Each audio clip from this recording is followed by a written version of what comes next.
ശാരദ, വിമല, ഹരിയ ഇവിടെ വരൂ. ഇത് പ്രിയങ്ക. ഇവൾക്ക് വലിയ ചീത്തപ്പേരാണ്. കോൺഗ്രസിന്റെ മീഡിയ ഇൻചാർജുമായിരുന്ന രാധിക ഖേര പാർട്ടിയിൽ നിന്ന് പുറത്തു പോകും. അതുകൊണ്ട് എനിക്ക് വേണ്ടി രമണൻ ഗോദായിലേക്ക് ഇറങ്ങുന്നതാണ്. ഇല്ല, ദേശീയ വക്താവും അല്ല, മീഡിയ ഇൻചാർജും അല്ല. വെറുതെ വന്ന് പറയണ്ട, ജസ്റ്റ് മീഡിയ കോർഡിനേറ്റർ ആണ്. ഈ വിവരക്കാട് പറഞ്ഞതൊക്കെ ഇച്ചിരി മര്യാദ വേണം ഇൻസ്പെക്ടറെ. അല്ല, അത് തെറ്റ് വാർത്തയാ. ക്ഷമ വാർത്തയിലുള്ളതാണ് പറയുന്നത്. നീ ഒന്നും പണയണ്ട. ഞാൻ നിങ്ങളെ എന്റെ പാർട്ടിയിൽ ഉണ്ടായ ഒരു വ്യക്തി, എനിക്കറിയാം അവരുടെ പൊസിഷൻ എന്താണ്.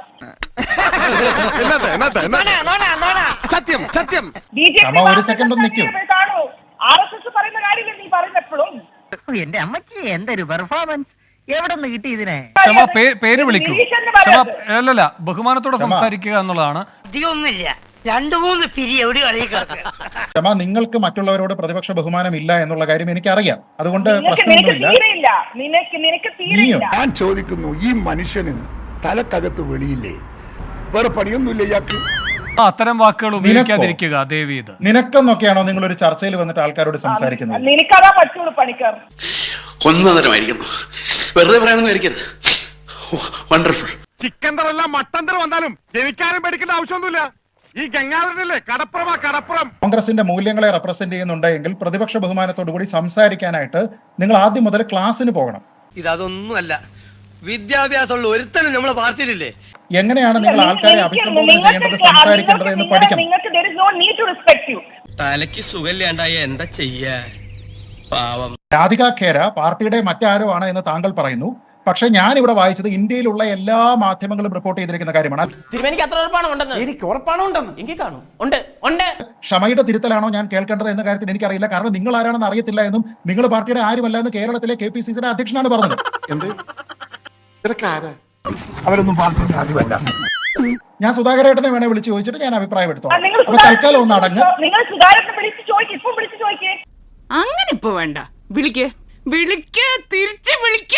എന്നിട്ട് അൺപാർലമെന്ററി ആയിട്ടുള്ള പദങ്ങളാണ് ഒരു ചർച്ചയിൽ പറയുന്നത്.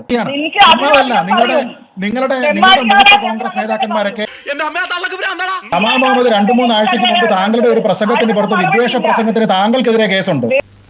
സമ്പൂർണ്ണ ചാറ്റരുത താങ്കൾക്കെതിരെ വരെ കേസുണ്ട്. എന്നിട്ടാണ് ഈ ചർച്ചയിൽ വന്നിട്ട് എന്നെ കൂടെ അധിക്ഷേപിക്കുന്നത്. എന്തോന്നാടോ ഇത്? എവിടെ നിന്ന് കിട്ടിയോടോ ഈ ഉണ്ടാക്കണേ? ഒരെണ്ണം കൊടുക്കട്ടെ സാറേ. അല്ലല്ല, ഇത്തരം വാക്കുകൾ ഉപയോഗിക്കരുത്. പെണ്ണുപിള്ള മര്യാദ സംസാരിക്കണം കേട്ടോ.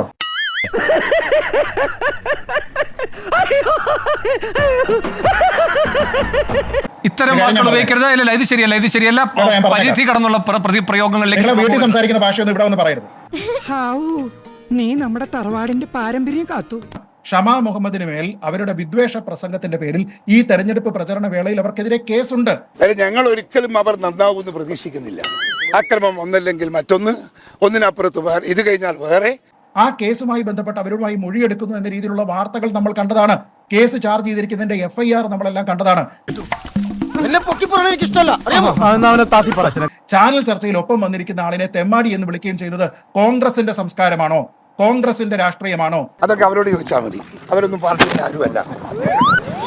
അതിമനോഹരമായി സംസാരിക്കുന്ന രാഹുൽ മാങ്കൂട്ടത്തിനെ പോലെയുള്ള, അബിൻ വർക്കിയെ പോലെയുള്ള എത്രയോ നേതാക്കന്മാർ നിങ്ങൾക്കുണ്ട്.